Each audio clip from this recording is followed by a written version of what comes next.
Now it looks like HBO is close to a deal for a Harry Potter TV series based on the best-selling young adult books for both cable and streaming.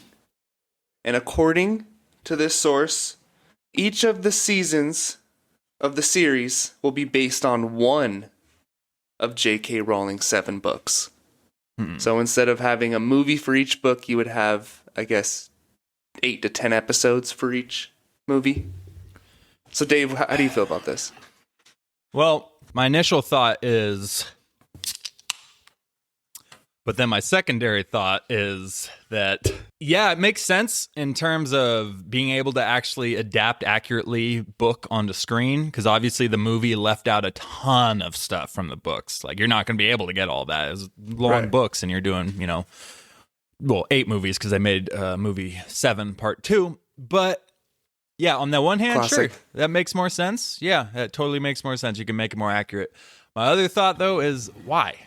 If you're going to do that, let's go in a different route. We talked about it before. We talked about Voldemort origin. We talked about Hogwarts origin, which I am so down for. I don't need to see another adaptation of the movies I've seen 20 years ago, the books I've read. I don't need to see it redone again in today's age. So I'm not that interested. I don't know. What about you? Yeah, I'm not too down. I do. The only reason I would enjoy this series is because it did leave out a lot from the books, and having all this expanded lore, more going around Hogwarts, kind of like how the game was. You can just spend a lot more time and take your time. But a lot of people are still very attached to those main characters, and the actors that portrayed them. Right. And, recasting Harry Potter and Hermione and Ron, I don't think it's too soon. I don't think it would work. Yeah, because and they said that J.K. Rowling would be pretty heavily involved, at least in the start, to make sure everything is adapted correctly. So that would cause a lot of a lot of backlash.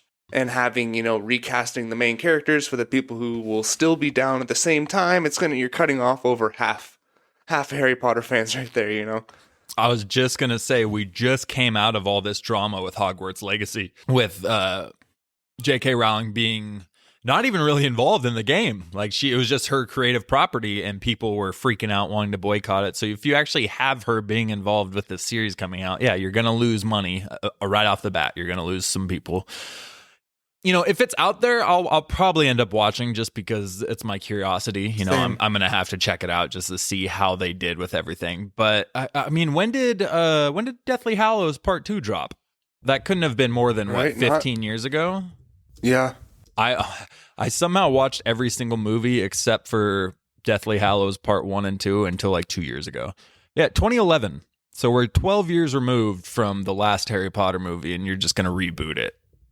I get Marvel and DC reboot stuff in that timeline, but I don't know, it just feels different with a property like this.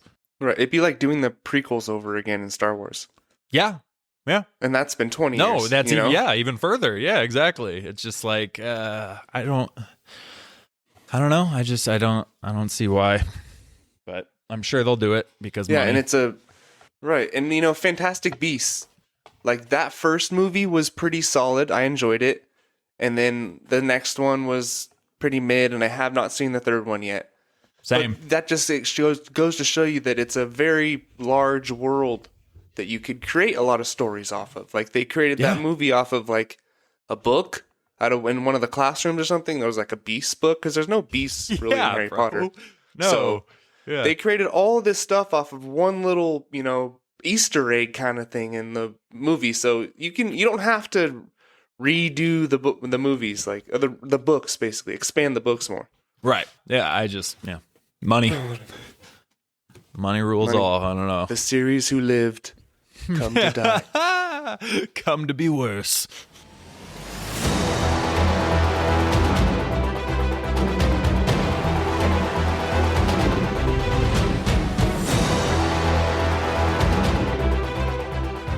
Hello, and welcome back to another episode of Why So Sidious, a Nerd Podcast.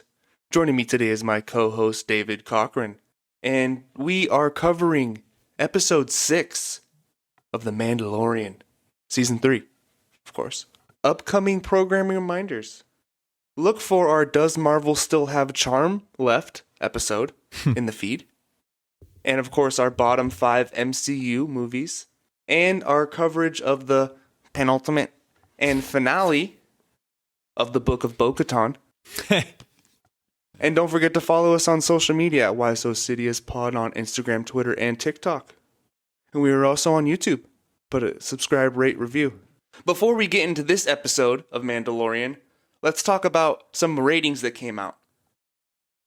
And these are the Nielsen ratings. Now, it is only from episode 1. Leslie Nielsen. But it does kind of count. It does count people watching, others watching season 2, kind of warming up. Mm-hmm. But it does say that it suffered a 20% drop from the average number of minutes viewed in season 2, with a nearly 40% drop from the season 2 finale. Wow. And that's just based off the first episode, of course, but it went from basically 2 million to 1.5 million for the premiere. And not a single Star Wars show made the top 10 in 2022. So that'd be Kenobi or Andor. You know what sucks about that? I'm actually surprised about Kenobi. Not that it deserved it, but I'm surprised more people weren't stoked at the start of it, Mm-hmm. To be like, oh, this show, it's Kenobi. Yeah. Is that the finale? The first episode did really good. Okay, so I'm sorry, the first episode did really good, and then it fell off. Okay. So in terms of the top 10, what is that based off? The entire season? Like season totals or something like that? Yeah. Okay. For those ones at least, I'm pretty sure it's like minutes watched or whatever. Okay, so essentially people just gave up after. Okay, well, that's understandable to a point. Again, we liked it, but I can see why you want it. Andor, though, deserved it, but that's not surprising because it was slower. It was a different type of Star Wars, but it deserved to be one of the best shows of the year. Right. Well, Mando's number 5. So it's behind Netflix's Outer Banks and Murders, a Southern Scandal. Sounds... yes, and we have, one. Of course, The Last of Us. Okay. Jared Pedro. And Paramount Plus's NCIS. What? Come on, man. Are you... right? Like... Come on. So, honestly, I think there's 2 ways to fix this.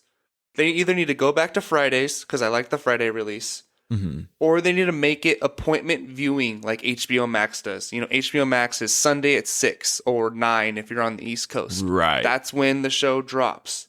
And it feels like appointment event viewing. And with this show coming out Wednesday at midnight, people that cover this stuff have to basically stay up until 12 or 1, 2, 3 in the morning to, watch this. And then other people are just watching it casually when they, want to. Yeah. So I feel like having it at least do Wednesday at 6, Thursday at 6, Friday at 6. Yeah. So everyone, kind of watches it at the same time. Right. And I would love that too, especially because just real quick, I'm getting pretty sick of the age we live in, the era we live in when it comes to covering television or movies or anything like that. The spoiler era we live in, And again, I get it. I get the rule of thumb is if you don't want to be spoiled, don't get on Instagram until you've watched the episode type of deal. I get it, even though that's kind of unrealistic. Some people work and have busy nights or whatever, or just work in general. So if it was at 6 o'clock, at least it would give everybody the chance to be home from work and watch it. But I am on Instagram a lot because, our podcast has an Instagram page. And so it causes us to be on there more. I'm like, yeah, go ahead and follow it. Why So Sidious Pod. But I'm never on my personal anymore. It's only doing stuff for the pod.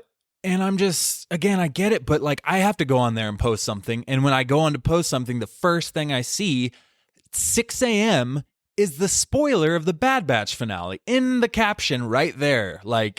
One of the first lines. And it's just this thing dropped while we were sleeping. And I woke up and went to make a post real quick. And the main aspect of the finale just got spoiled for me. And then Mando, again, there wasn't much to spoil this week. But same thing. I woke up and the very first thing is just a spoiler. It's bro, at least put it on the second slide. Have a massive spoiler warning in the front of it. Right. Or just wait. Let's get back to at least the 24-hour rule. But my God, man. Yeah, it's just So Yeah. that's kind of a sidestep rant, but it goes back to, if you had appointment viewing, I bet the ratings would be way better. And it's kind of weird doing a Nielsen poll without having cable television with a time set anymore, you know? It's kind of, I feel like that kind of changes the ratings standard, but yeah, I like the idea. Let's move it to a 6 p.m. slot. Yeah, and hopefully viewership either, was stayed steady or people kind of thought, oh, The Mandalorian's out. I haven't seen that show in 2 years. Actually, sidebar, I was actually just talking to my mom earlier, and she's been watching Mando, and she didn't watch Book of Boba Fett. But she didn't watch Book of Boba Fett, so she just got to season 3, and she's like, why is, she says Grogu. Why is Grogu back with Mando? And I was like, no, it's Grogu. And, I was like, I told her you have to go watch episodes 5 and 6 of Boba Fett, and then come back and 7 after that. So that was pretty funny. Well, does 7 have the finale is when he returns? He returns them. Yeah, that's right. Oh my god, you gotta watch 3 episodes of the book, and then he just Boba dips. Fett. Yeah, that's right. Yeah, like and then just bounces later, kid. God. Oh, he doesn't even come. It's just R2. No, it's just right. Yeah. It's not Luke dropping him off. Yeah. Yeah. He just shows up to Pelimoto and she's like, hey. Anyways, yeah, she was pretty confused, and she's late watching these episodes too. So, there's people like that. Everyone's not like us. Right. And she's confused. Yeah, I bet, dude. It's kind of a weird way to do things. All right, well, let's get into the summary of this episode. So, starts off with the previously on, showing how... Okay, so we're really just going to kind of shit on this episode. We'll kind of bring up the right things, but, I hate to shit on it, too, because I love this show. But let's do it. Previously on, showing how good the show used to be, and summarizing the main events of this season in a minute. And, hey guys, don't forget to feed your fish. We see Bo's old friends in their stolen Imperial starship on a bounty mission for a young calamari stricken with love. Where else can she put those tentacles? Oh, baby. Oh, God. Bo and Din land on the Dubai of Star Wars, where everything is even more high-tech and automated. Is that Jack Black and Lizzo living it up in the Outer Rim? Right. And there's a droid problem that not even Doc Brown can fix. After convincing the Ugnaughts, Mando and Bo get to it. We get some classic B-1 battle droid banter. Roger, Roger. You're not authorized to be here. But Bo think, Mando kick. Then we head to a droid bar. Yes, that's right. Is that the Darksaber's music? Wow, haven't seen that thing in a while. Wasn't too important in season 2. This won't age well. Anyways, with some investigating, they find out that Doc Brown is behind it all, and the red button doesn't turn them off. It turns them back into the killing machines they once were.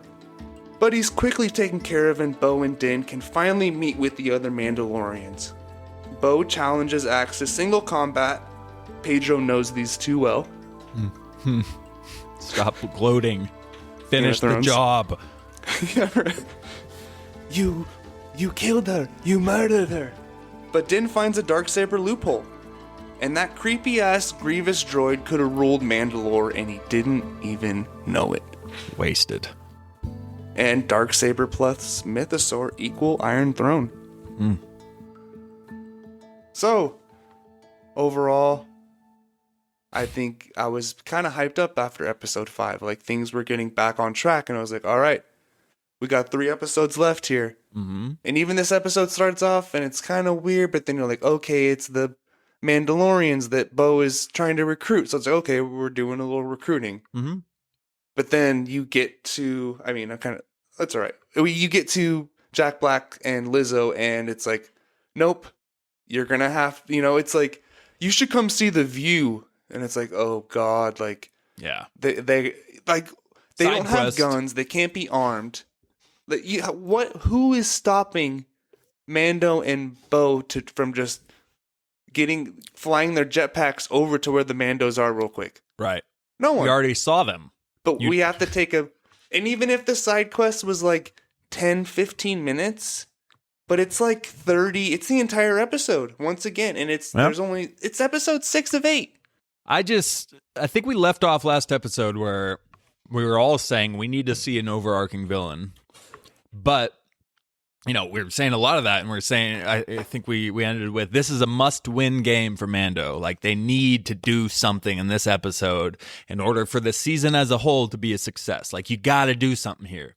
And boy, they lost by like 35. They had a strong comeback in the second half of the fourth quarter. They went on like a 15-2 run at the very end of the game, but they still ended up losing by 20.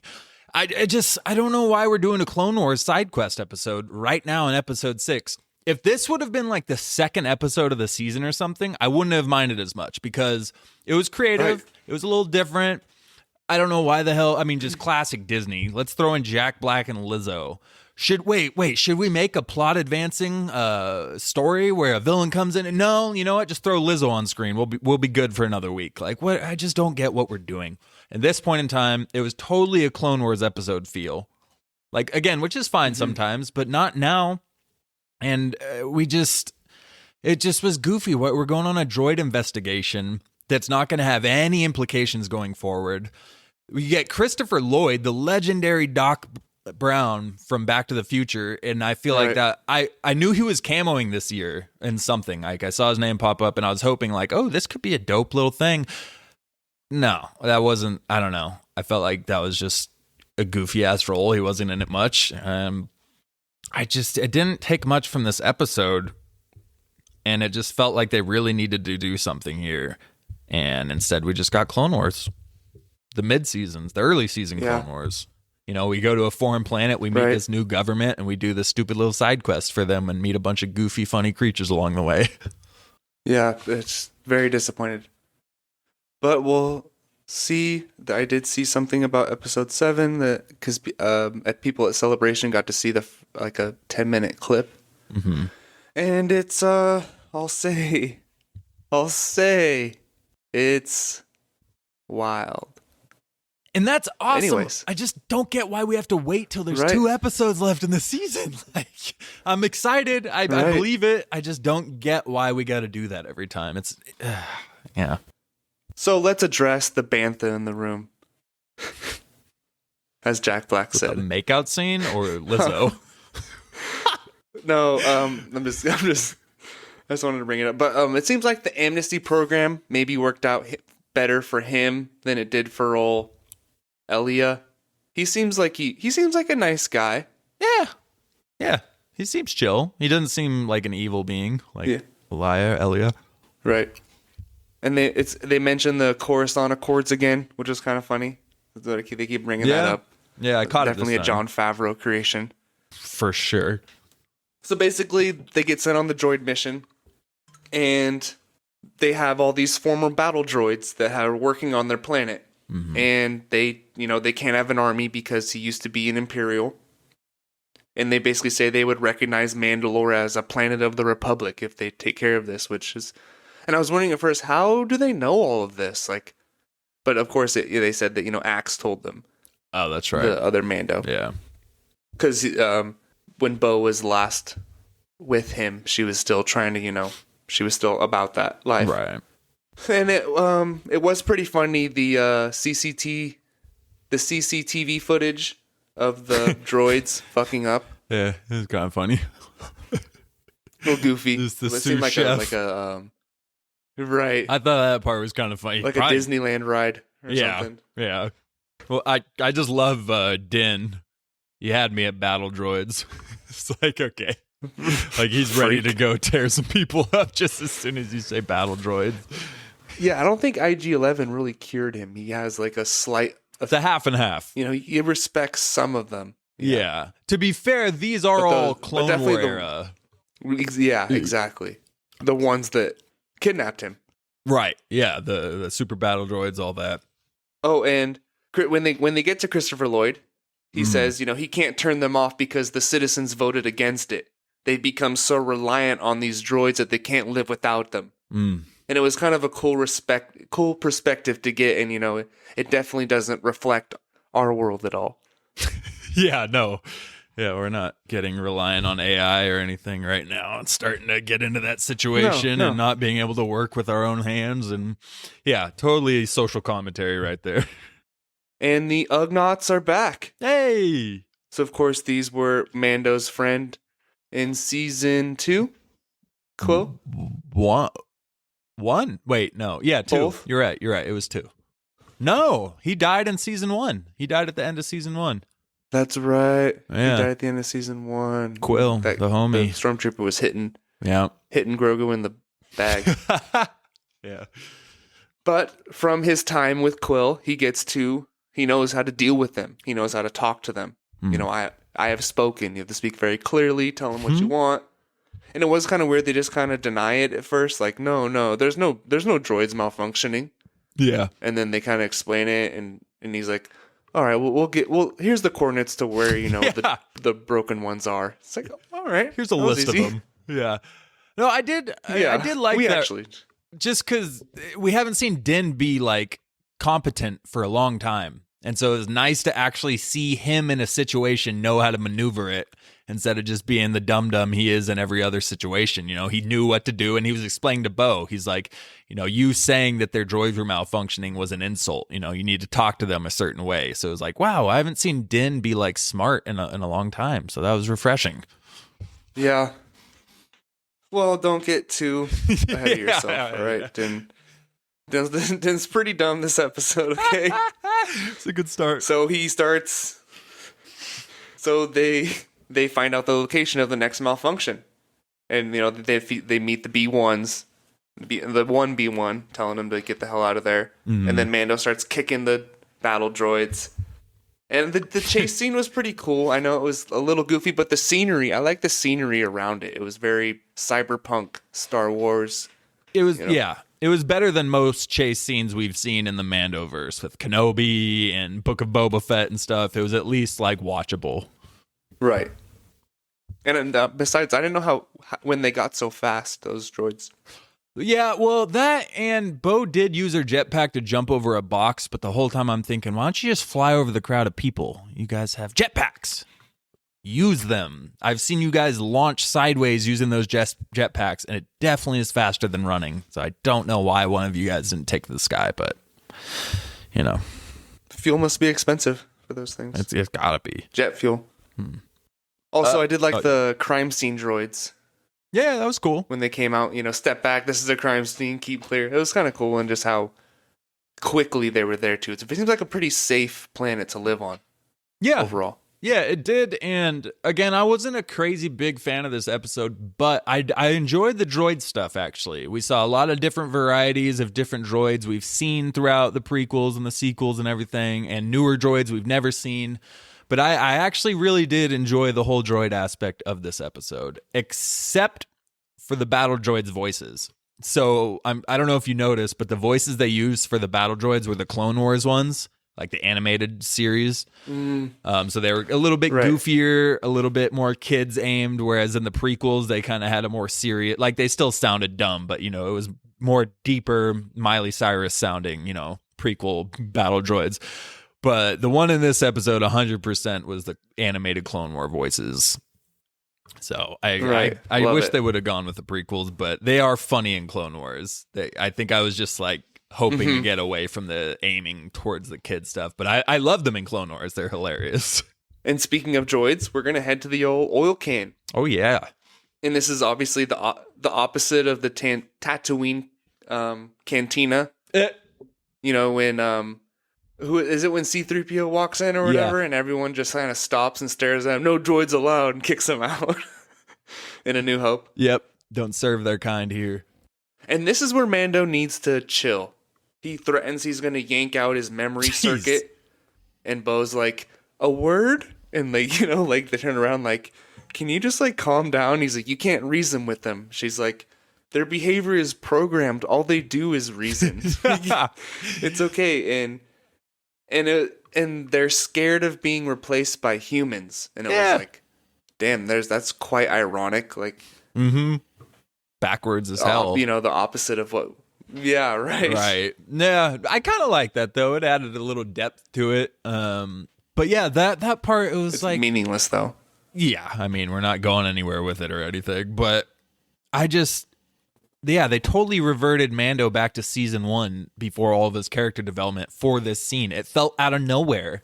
Like kicking the super battle droids, again, I get that. First off, those are the guys who kidnapped him. That was funny. And you're testing it, and it worked. But this guy, like, and him saying you can't reason with any of them after his entire relationship with IG-11, it made no sense. It just totally felt out of character, and I didn't like the way they wrote that at all. And another sidebar. So these droids, they're sentient enough to go hang out at this oil can, drink, hang out, and gossip about their future, about humans in between shifts. I mean, I didn't expect that from these droids. So they're real, like, the old ladies at home, like, where's my R2 unit? Like, or, where's my cleaning Taking droid? shots. She's drunk at the bar again. She passed out in an alley again. I kind of thought of that, like, okay, we're really getting deep into these droid problems, and I feel like they just kind of do their job. And yeah, weren't they gonna do like a droid show? Like 4 years ago, like they announced a project that was like droid tales or something. Yeah, or story, something like that. A droid story. Yeah. So they were gonna get. And it was supposed to be like droids. Mm-hmm. It was supposed to be like C-3PO and R2. I think they were on the cover. Yeah, I think so. Yeah. So speaking of, stay tuned for our coverage of Star Wars Celebration. Hey. And that reminded me, I feel like I want to bring that. I'm going to find the Star Wars Celebration page from like 3 years ago when they posted that big screen with like Lando, a droid story. I want to see how many of those are actually still going on. Because I know Acolyte was on there. Yeah. And Andor. But there were some other ones on there that definitely, like Taika Waititi. Mm-hmm. Anyways, stay tuned for our Celebration coverage. So we turn to Mando NCIS for the rest of this episode, and we find out that Nepenthen, all the malfunctioning droids came from the same batch of this rehabilitating oil. And the droid tries to take them out as they're figuring it out, which was kind of crazy. That was kind of creepy too. Yeah. It tried to like laser them to death. And there's the Darksaber. Wow, look at that. Just like I said. Weird. Brings it out. Yeah. And they kind of teased us in the previously on showing what happened in that episode with the Grievous droid, just so we knew that. Yeah. Anyways, and there's nano droids coding the writing. Nanotechnology. And, yes. And it says that it was ordered by an individual, Doc Brown himself. Well, I didn't even catch his name. Oh, I don't know. Stuff. Do you know his no name idea. in the show? No. Doc Brown. Yeah. It's Doc. And they go and confront him, and the red button will turn them back to their base setting. And he says, he didn't give up to the Republic or the Empire. And he's like, you're a separatist. Separatist is a pejorative term. I was in it for democracy. I was a Dooku loyalist. Dooku! Well, guess what? I'm pro Dooku as well. Let's go! Dooku!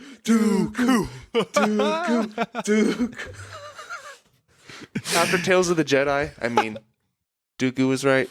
Yeah. Dude, I loved that. We got the Dooku shout out, and we were so close to an Anakin Skywalker shout out. He goes, Count Dooku saw, he was leading it the right way until the Jedi something cut him down, and then he gets cut off right after that. Or until he was cut down by the Jedi something, and then they cut him off. I was like, oh, Anakin. 2 lightsabers.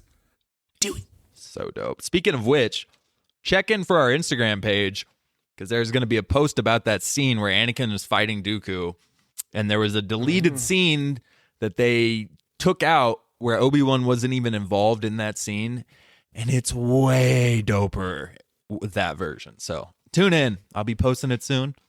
It's pretty freaking sweet. Should have done it. Okay. There's a couple good deleted scenes from the Palpatine one too, right?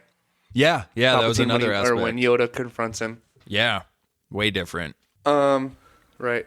But before we move on to the trial by combat, we do get Grogu, a couple Grogu scenes.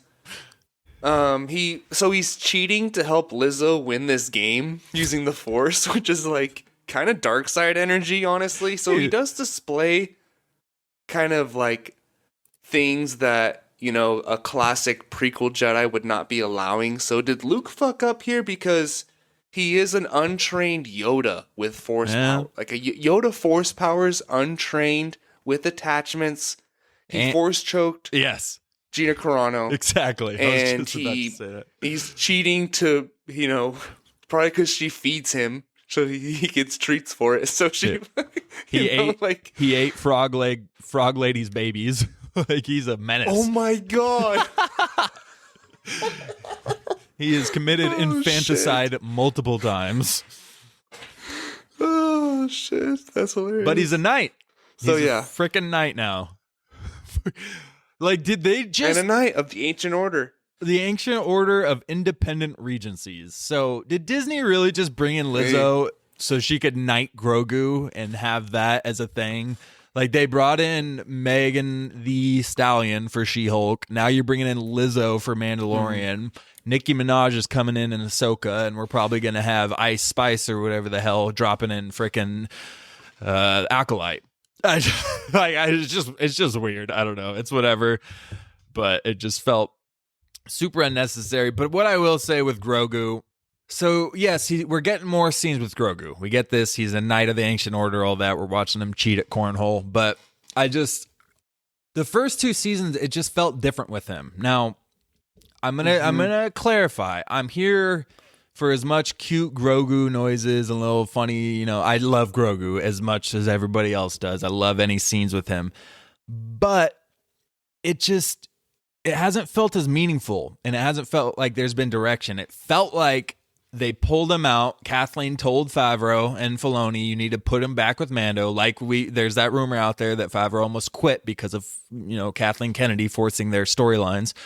And it's like they just made them bring Grogu back without an actual story for him. Just to be like, well, let's be able to have him in the season, because he's not even really in danger anymore. He's just being, cute, which again, that's fine. But we had him in danger. We had him taken. We had the cloning storyline, the rescue at the end of season 2, the emotional goodbye. We had stuff happening. We had him training with Luke in the Book of Boba Fett. And so far, all he's done this season is he had that flipping scene where he won the paintball match, which again, I think the flipping is goofy. So that's really the only thing we've seen with this dude in development. Yeah, he cheated. The armor gave him that chest plate, I guess, but there's just no development for Grogu or Din. But it just feels like a cheap thing to use right now for Grogu. And I feel like it's a disservice because he could be a dope character, but they're just using him for merchandising purposes right now. And it kind of pisses me off a little bit. Grogu is worth more than that, and they're not doing anything with him. Yeah. And imagine this season with those Boba Fett episodes tied in instead of all this. Yes. Imagine having a Luke and Grogu episode over a Dr. Pershing episode. So much better. Those are the kind of side stories we need. Yeah. And it would make the reunion so much more emotional if it happened halfway through the season of Mando. I think we talked about this before the season started when we were prepping, letting people know that who hadn't watched Boba Fett that they're back together. But this, retroactively, this would be definitely the better way to do it. Yeah. Even if they kept the Dr. Pershing thing in, but they split that episode into 3 things. They kept the 10 minutes of Mando and Boba. They did 15, 20 minutes of Pershing, and then 15 or so of Grogu and Luke. And I'm down for them pulling away from the main storyline to go to Grogu and Luke, if that's what we're going to get out of it. Because all the filler, I don't need to see the dragon chase scene. Show me Grogu learning how to control stuff. Show me Grogu learning how to wield the lightsaber, I don't know. I just feel like they totally shafted Grogu's character for this season just to lazily throw him in. And I believe that Favreau and Filoni could easily come up with a great storyline for him. So I don't pin this on him. It feels like they were just forced to throw him in on this. Right. I really hope it goes back to them too after this season.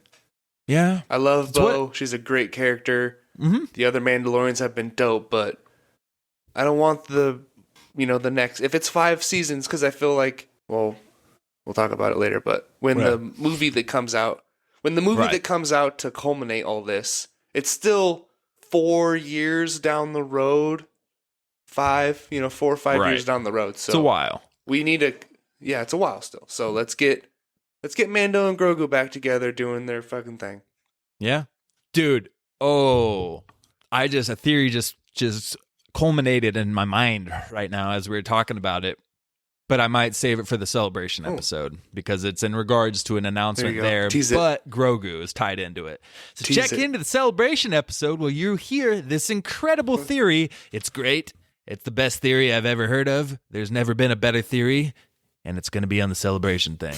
You guys, this is audio, so you're not seeing the Trump. It's going to be huge. It's going to be huge. You guys aren't seeing the Trump hand signals, but it's there. It's going to be so huge. They're going to hear about it in China. China. Even all the China told me. Best thing they've ever heard. Huge. Huge. Well, Mitch McConnell doesn't want to hear that. Mitch McConnell, he doesn't want you guys. He doesn't want you guys to tune in celebration. Mitch McConnell doesn't want to hear your theory. Oh shit! All right, let's get to the trial by combat. I say we just keep impersonating presidents. We're onto something here. Favorite ice cream? Oh shit! Chocolate chip. Oh, come on, Jack. All right, let's keep going.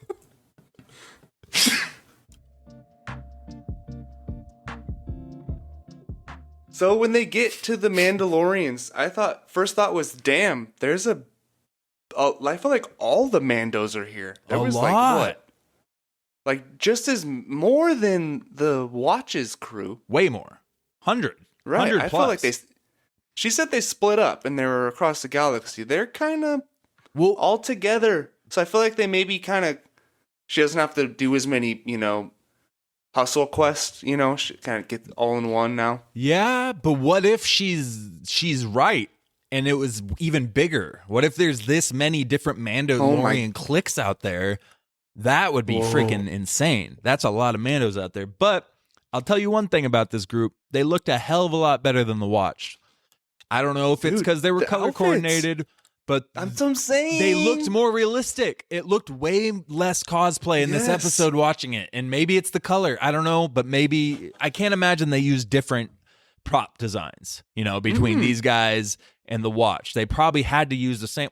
So maybe it's the color. Maybe it's the random ass colors that makes it look like cosplays. Because these dudes looked professional and it looked good. It looked like TV show quality. Honestly, I didn't even.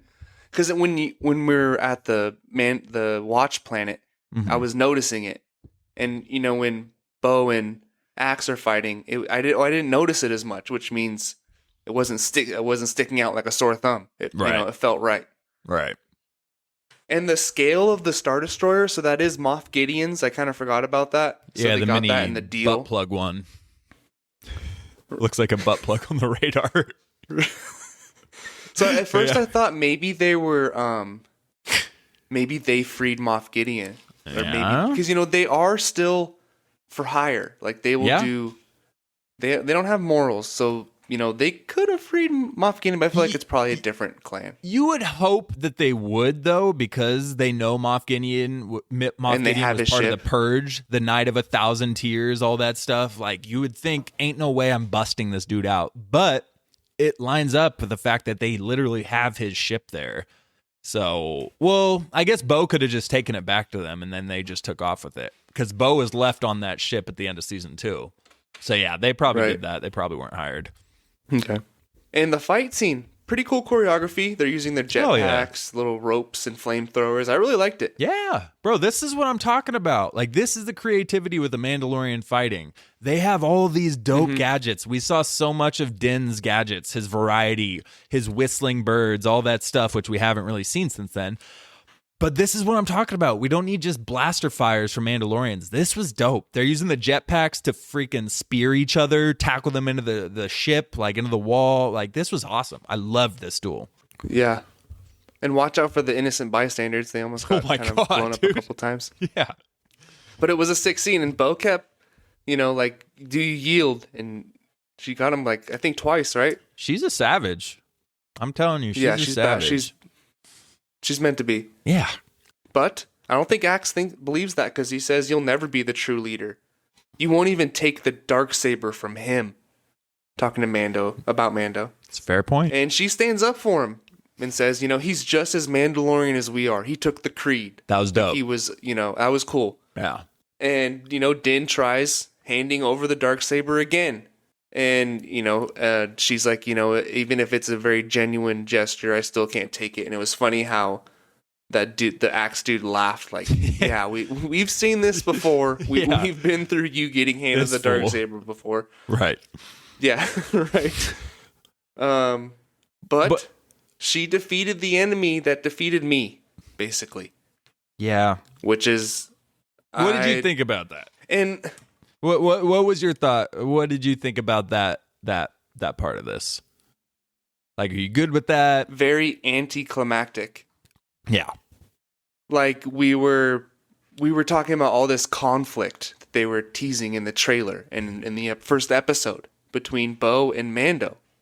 And it kind of just disappeared. Like, I get that Bo respected Mando and, kind of saw that they do have some similarities, even though they're so different at the same time. And then she goes to meet the armorer, and we're like, okay, now they're going to have some conflict. And nope, they're good homies now. and then you think, okay, maybe she's going to have to fight Din now. Her and Din will go one-on-one for the Darksaber. But no, it's just, here you go. Like, you did defeat the guy. So very anticlimactic. Yeah, I thought it was lazy as hell. Not only, I agree, I thought it was anticlimactic, but I also felt like it was lazy. Like, and I can't imagine they would accept that reasoning. Because it has to be taken in one-on-one combat.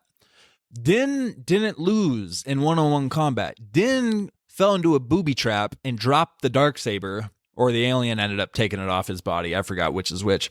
But it wasn't one-on-one combat that he lost it. He fell into a booby trap, and then Bo didn't even kill. In all those situations, the person they kill is wielding the Darksaber, and then they take it from them because you're fighting for the Darksaber. This thing wasn't using the Darksaber. This thing didn't even use... It was just sitting there. Yeah, it was sitting in a robot body, like trying to stomp. I don't know. It just felt lazy.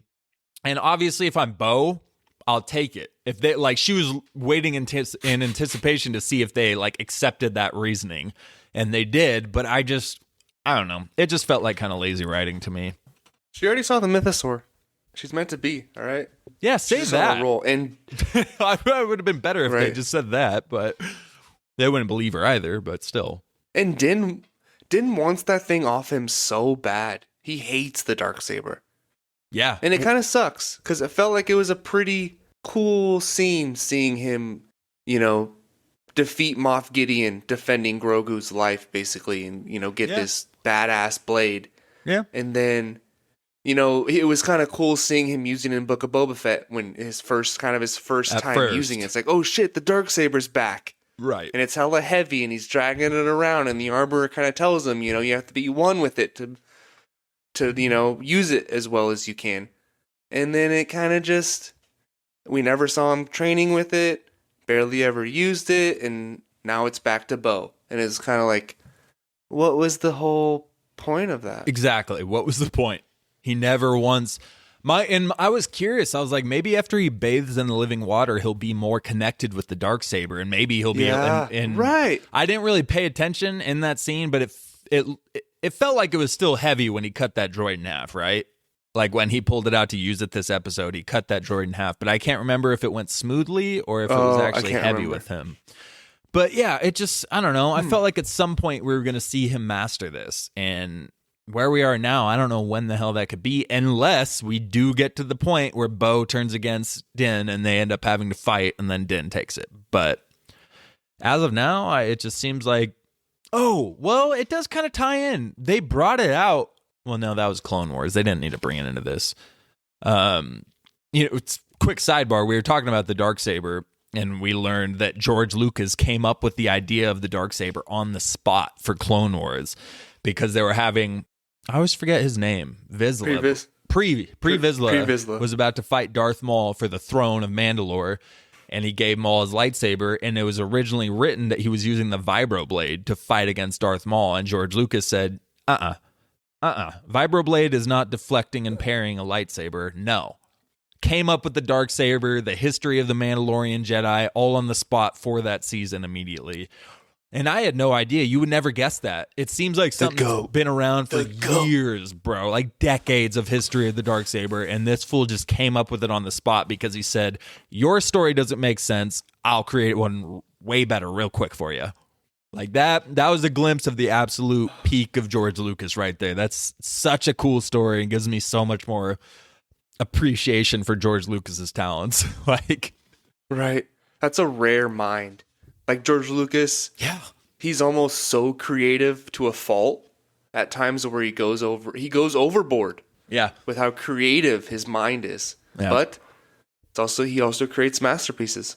Hopefully he gets to, sit in for that couple movies coming up. Maybe you never know. But never know. And I also love that final shot. It seemed kind of reminiscent of her getting the Darksaber in Rebels when she holds it up in front of her clan. Yeah, yeah, that was cool. And I liked it though. I liked it. Yeah, I just again another example of I like what we got. I just don't really like how we got there. But the fight was cool. Right. All that, yeah, yeah. Just felt a little lazy. It just seems like the main plot keeps moving along in the last 10 minutes of every episode. Yeah, dude, it does. Right. Like the main stuff is the last 10 minutes, and then the rest is kind of BS. Yeah, and it makes it even worse when we've waited 2 years for this thing to come out, and we're still only getting a fifth of the episode that progresses the plot. But yeah, at the end of the day, it just feels like the writers had a solid plan for Grogu and Din, and then Disney just said, nah. Kathleen Kennedy said, nah, brought Grogu back, and it feels like it's just kind of thrown everything off a little bit. And this is coming from somebody, I love Bo and Grogu's interactions too. Like I love their little interactions, Bo's faces she makes to Grogu while they're flying in the ship on their way into the planet and stuff. Like I love it. But it just, I don't know. It just feels like Kathleen and them force this on them, and now they're just kind of working Grogu in, and it just feels like, again, the show's at a loss of direction and a lack of a villain. And the only thing really left standing, I believe the last 2 episodes will be good, even though I'm still annoyed that they waited that long to make a good one. But the only other thing I have is my long shot dream that the true Mandalorian is Grogu, and Grogu is going to end up wielding the Darksaber and riding a mythosaur at the end of this, wearing a Mandalorian helmet. End of season 4. It won't happen now, but... Well, do you think that maybe their first 2-season story arc was kind of this, because, the first 2 seasons kind of wraps up well. Like, you could end Mando at season 2 and not go on, honestly. I mean, everyone would hate it, but you could. Yeah. So the season 3, it could be kind of a restart in a way, like they're kind of built, starting over to this whole Mandalore, Moff Gideon kind of thing. But at the same time, it's season 3. We don't want that. Right. I'm just saying, maybe they're kind of a little Mandalorian restart. Because one of the creators came out and just said today that the Mandalorian, kind of what we said earlier, the Mandalorian name of the show has broadened in its meaning. It doesn't just mean Din Djarin. It means a culture, a people. Yes. Bo-Katan, basically, so. Yeah, it means Bo-Katan. Let's just be real. Yeah. Right. Yeah. Just quick prediction. I haven't seen the sneak peeks, but I do feel like we are going to get, like you said, apparently, the glimpses you saw seem intense. So I was going to say, I think we're going to get Mando's versus the Imperial Warlord armies in a massive battle at the end of the season. So I still expect the finale to be freaking crazy, or this episode. So I guess I'm starting to think I'm wrong about the armor and Bo-Katan fighting at the end of the season. So I think we're going to get the Imperial Warlords going against all the Mandalorians, which is going to be dope. We need Moff Gideon. Yeah, and we need a freaking Thrawn tease at the end. Give me Thrawn. I think that about wraps it up for our coverage of Mandalorian episode 6. Send us your thoughts on this season. Do you agree with our rants? Are you more hopeful? Let us know on Instagram and Twitter. And what are your expectations or predictions for these last 2 episodes? Will they stick the landing? Find out next time. And don't forget, why so Sidious is every voice you have ever heard inside your head.